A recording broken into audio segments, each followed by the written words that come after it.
Ayun, magandang gabi mga tol.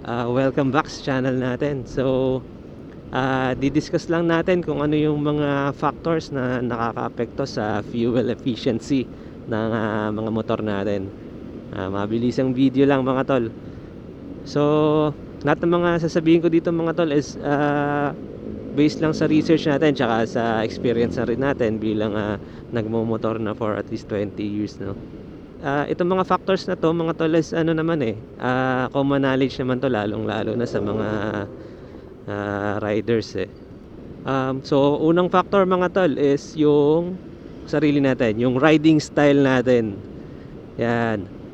So pag hataw ka ng hataw, mahilig ka pumiga sa silinyador, gusto mo lagi parang racing at gigil na gigil ka lagi sa silinyador, syempre tatakot talaga sa gas yan. So, samahan na natin ng tip. Ano ba mga tip natin para maiwasan niya makaapekto sa fuel consumption natin or fuel efficiency? Siyempre, kailangan relax rider ka lang o yung tipong smooth rider ka lang kumbaga. Okay lang naman mabilis pero dapat siyempre smooth ka pang patakbo. Hindi yung laging piga ka ng piga, bomba ka ng bomba. Isipin mo meron kang isang baso ng tubig na dala. Dapat ang goal mo, dapat walang matapon para ma-practice mo yung pagpiga ng silinyador na smooth lang, 'di ba? Smooth lang ang patakbo. So, second factor mga tol is yung tire pressure. Yung tire pressure natin mga tol, pag underinflated yan, syempre medyo flat, mas hirap yung makina na patakbuhin ka, mas malakas yung rolling resistance. So mas kailangan niya ng power para patakbuhin ka, di tatakaw din sa gas yan, 'di ba? So lagi make sure na nasa tamang tire pressure yung mga motor natin. Meron naman yang may nakalagay naman diyan kung ano yung PSI dapat na sinusunod ng sinusunod mo Katulad dito sa Bergman, yung tire pressure niya naka-indicate dito sa loob ng compartment. Pag solo rider ka, ang nire-require nila is yung front tire mo kailangan nasa 29 PSI, yung likod nasa 33. Pag naman dalawa na kayo o may back ride ka na, ang pagkakaalam ko dapat parehong 33. So double check ko yan mamaya, titingnan natin. So ako usually solo rider lang naman ako.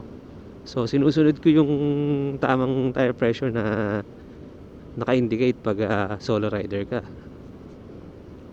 So third factor mga tol is yung load or yung bigat ng motor mo.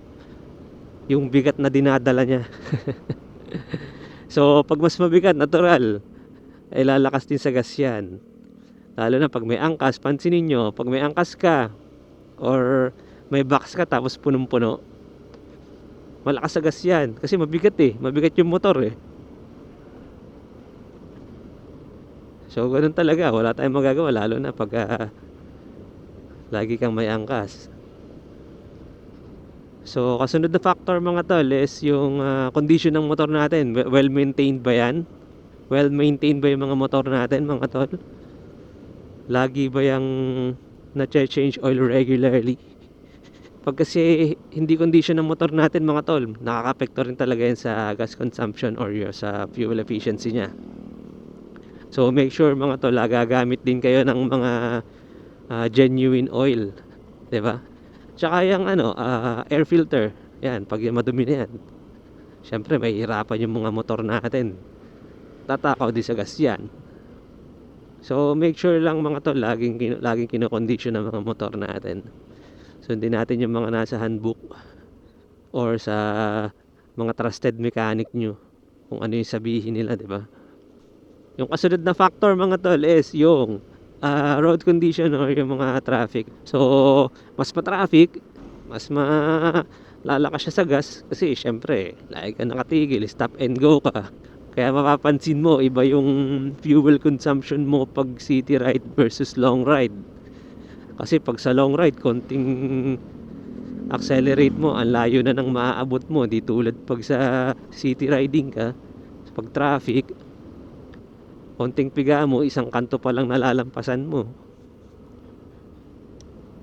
So, yan yung mga factors na nakakaapekto sa ano natin, sa fuel efficiency ng mga motor natin. So, basic lang naman yan mga tol.